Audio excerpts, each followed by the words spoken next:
Hi, we are at the New Delhi railway station, one of India's busiest and largest train stations.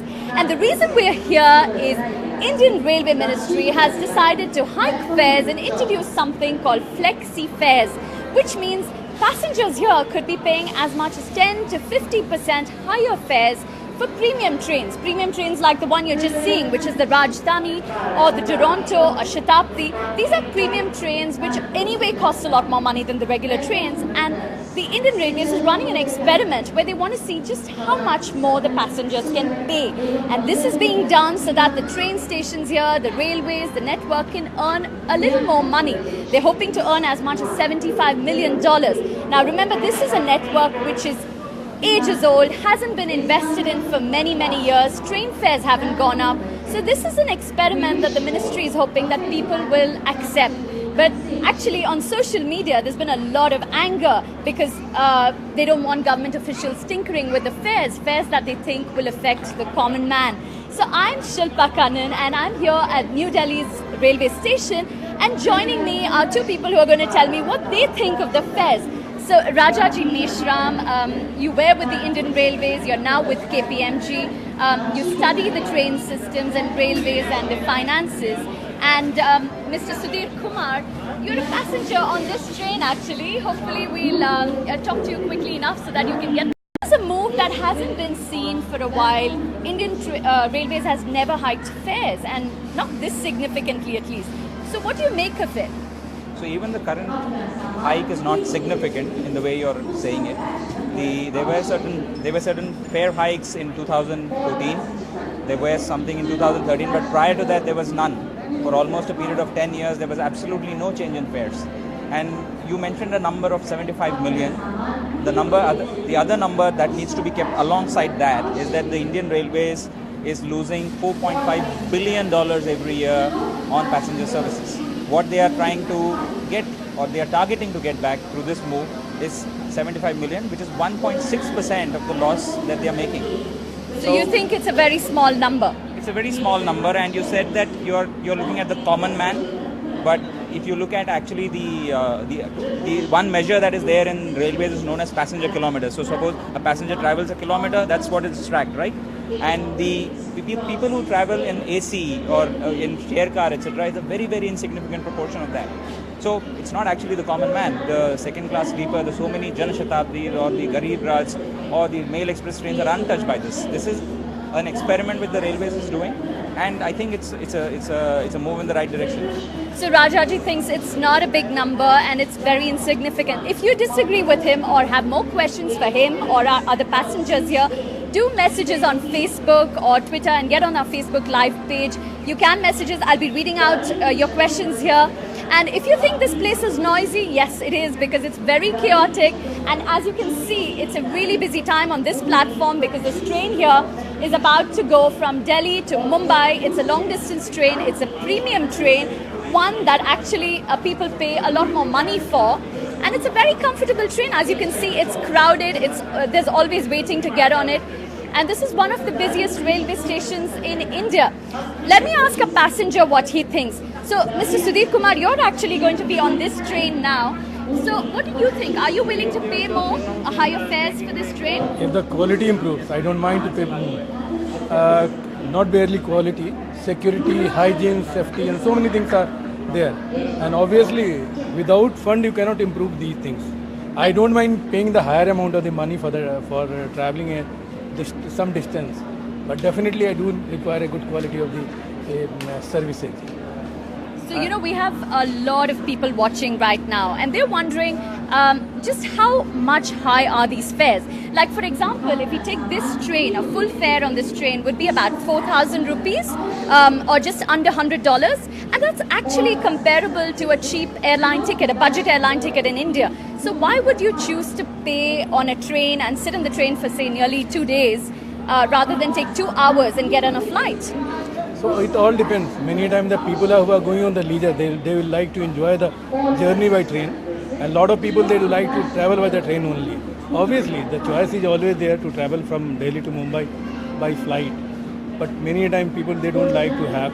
And somebody traveling in between the two stations, probably they have to travel by this train under compulsion.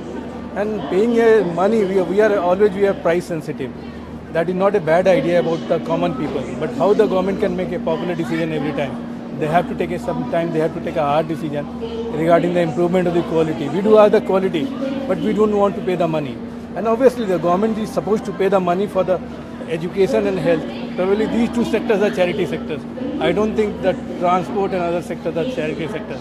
They are supposed to earn the money from here. You're another passenger. You're also on the same train, the Yes, Rajdhani. Can you tell me, why do you like traveling by trains? One, it is quite relaxing. Okay. Number two, you get to meet different people. Three, you can avoid the airlines. It's touch and go. It's very fast. I prefer to travel by train when when time is not a constraint. And two, it actually suits your pocket also at times. So that's why I prefer traveling by train. I'm a train buff. I've actually traveled by train across all continents, be it India, Africa, Latin America, Europe. Yeah, there are a lot of people in India who really love trains. I'm going to just take a few questions from our viewers on Facebook right now. Shivraj Chalwadi says, can you please tell us the benefits of a train journey briefly? Well, I think our passenger here just told us he wants to have a soothing, long journey. He doesn't mind the time, and he can go with his entire family. And it's actually, I think, part of the fun is in the journey itself. Would you agree? Yes, I do agree. And number two, Rajdhani trains are really a premium trains. They have at least maintained their class compared to other trains. Two, right now what they are charging, for catering and all. If you were to take a standalone train of taking a other train which doesn't have catering facility, you end up spending more. So this is better, but somehow I don't agree to the surge pricing which the government has introduced. So Edward Harding is asking us, is this train for the rich elite or can the poor get access too? Well, the poor can get access. There are special trains called Garib Rath which are meant only for the poor, but they are air conditioned, highly subsidized. This one is not so much subsidized, but trains across India are highly subsidized. And like Rajaji was reminding us, train fares haven't gone up in a long time. So, in spite of raising fares now, the railway network is still having a loss with these train fares. Am I right, Rajaji, in saying that? Yeah, so as I said, the loss that the railways makes on passenger fares is around 4.5 billion. And one point to be noted is that it's not that everybody is going to pay 4,000. I mean, when you're quoting an airfare, it's not that everybody gets that number of $100 that you said. I mean, people who have to buy the airfare closer to the date have to pay a lot of money. But I must disagree here. So airlines like Air India, for example, have been making their money now and their profits for the first time in over a decade because they don't have this flexi fare or surge pricing. So even if you buy an air ticket in the last minute, you still get it around $100. Whereas in the railways, if you buy a Tatkal, what is called a last minute scheme, you end up paying $200 or over for a train ticket. So the point is that all the way the air flight market is regulated is by competition, right? So it's not that this particular move by the railways is cast in stone. Once they, as you rightly said, if there is going to be a shift of passengers from the trains to flights, then there is going to be a correction in that. But the point I'm trying to make here is that you can't have a transporter who has a system of not changing anything in the fares. They have to experiment. They have to do an experiment. And they're not experimenting with second class fares. They're not experimenting with the sleeper class. It's not against the common man. They're experimenting with the, in my view, the creamy layer of the passenger class who's traveling by the railways, the Rajdhani. I mean, that is the people who travel can afford to pay. So actually, one of our viewers writes in to say, Lindsay Mariobai says, poor and rich shouldn't be divided, they should be equal, which is what the point you're making. But I must remind our viewers that, Indian railway networks have over 12,000 long distance trains, over 3,000 mails, and, we carry over 23 million passengers through these rail networks every day. So it is a lot of people who are going to be affected even by a slight tweaking of these fares. And Edmund Lim asks, are Indian train journeys comfortable, especially for long journeys? Would you say they're comfortable? No, not at all comfortable right now. But definitely if you are going to improve the quality, this will be more comfortable. Like putting the pantry car, providing the good quality of the food, providing the good quality of the linens and everything for the people, maintaining the hygiene. So only is possible after getting a good amount of the money from the service asking people. Actually, that's one point, isn't it? For the romantics who like trains here, there is a pantry car almost in every long distance train, and the train food is something that people really look forward to. Can I ask you, do you think train journeys are comfortable? You like long Yes, journeys on trains I with your do family? enjoy. No, I'm traveling alone. Yeah. And my wife somehow detests train. She doesn't enjoy train journeys, but I can even spend 36 hours on a train journey, no problem. So we have Adam who's asking if these trains have Wi-Fi. Some of our trains do have Wi-Fi, Wi-Fi. but more importantly, the stations have Wi-Fi. So all of us are connected to the railway Wi-Fi right now in the station. David says, love from Poland, well, love from India too. And somebody is asking if the decision taken by the government is correct, because government should increase the metro railway fare, he says. Well, the metro doesn't affect as many people as the Indian Railways does, because like I said, Indian Railways carries 23 million passengers every single day, whereas the metro is still restricted to some of our urban cities. But can I ask, when you meet people on the train, what kind of people do you meet? I mean, are they people who are like yourself, working professionals who don't mind the time? Yes, Still? I meet people from different walks of life, and this is one place where you can rub shoulders with a pauper as well as a prince, and that's how I look forward to travel by train all the time. See, now I can afford it, that's why I go for a higher class. 20 years ago, when I was a student, I was studying, I would take a sleeper class. There also I met people, who were businessmen or struggling. So that's how it is. You meet people from different walks of life. Simple. For those of you who are just joining us, the reason we are here in New Delhi's railway station, one of India's busiest and largest, is because Indian Railways have decided to introduce something called flexi fares, which means passengers here can pay 10 to 50% higher fares on 3 premium trains. It's just affecting 3 premium trains, which we need to tell viewers is just over 1% of all trains that Indian Railways actually runs. So it's going to not even affect 1% of passengers, but even that has angered a lot of people in India. On social media, you can see people are very angry against surge pricing, against flexi pricing, as the government calls it. And that's why we're here. We are in New Delhi station and we're asking passengers here what they think. Rajaji, what do you think? I mean, a lot of people have been saying Indian Railways should be privatized. This is one of the biggest state-run projects. I mean, it has a budget of its own, which very few countries do. I mean, other than the union budget for the country, we also have a rail budget. Do you think this is something that needs modernization, needs to be privatized?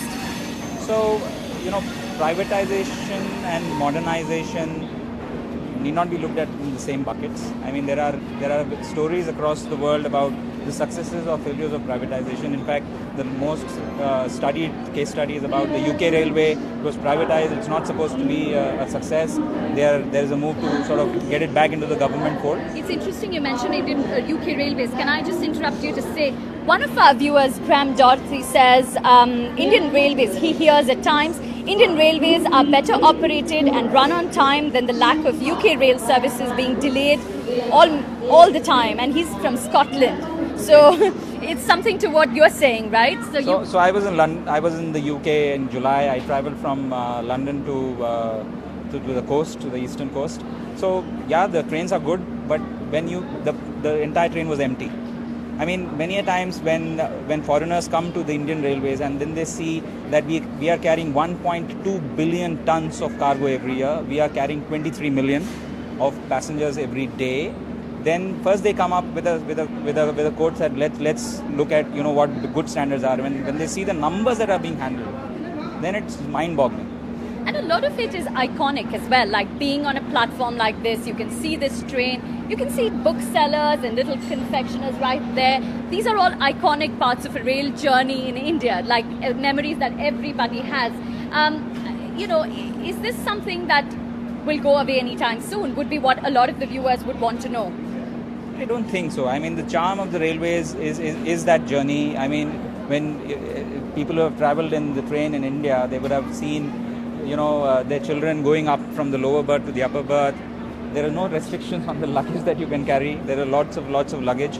Many places in India today is only connected by rail. I mean, people don't have a choice and they enjoy that train journey. I mean, if you go on to the hill station, there would be a railway line that will be going up to the hill station. So the charm of the railways is here to stay, and with the country of our population, railways has a very, very important role to play.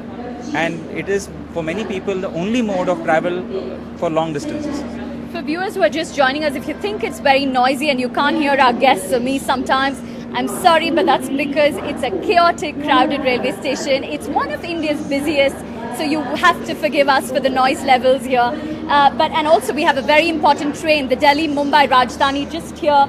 Passengers getting in. It's about to leave in about 15 minutes time, which is why there's a hustle here, and it's quite chaotic. You can see porters carrying the empty luggage trolleys. This is what we still use to carry a lot of the luggage. And we have porters. There's a porters union. You'll spot men in red shirts with little brass plaques on their arm. That are the porters who carry the luggage. But before we go away, I must take some of our viewers' comments. Sunil Kumar from India says, instead of increasing the fare, the railway should focus on management and save money on regulation. Ruth Thompson says, I love Indian Railway. Well, Ruth, just for you, I'm going to ask the passengers here, what's your fondest rail memory? Briefly, sir, if I can ask you, what's your fondest train memory in India? It's all during our college period. While traveling, we never bothered about the classes of the train. Even we travel in the general bogie, 3-tier, even in the earth class, like lying on the ground. And every time we enjoyed the traveling from the different places, especially during our group tour with our classmates. Till the day we do remember it very well. So can I ask you as well, what is your fondest train memory? Trying to, you can savor a lot of different snacks, beverages, food, okay, and to again the the co-passengers have been also very friendly, now with the incidents of mugging and all on the train, it's not safe, but previously, yes, there was warmth where passengers could exchange food, then of course news, and of course get to know about each other. Well, my fondest memories of rail journeys are not from the fast trains but the slow trains. Very often, even before a holiday, we would spend 2.5 days trying to get from one destination to another, and that was a mini holiday in itself. Well, that's all from us. Thank you from our passengers, and we are here at New Delhi's railway station, one of India's busiest, and we're going to say goodbye from here, and you can see the Rajdhani train from Delhi to Mumbai. It's about to leave, so we're going to say goodbye from here.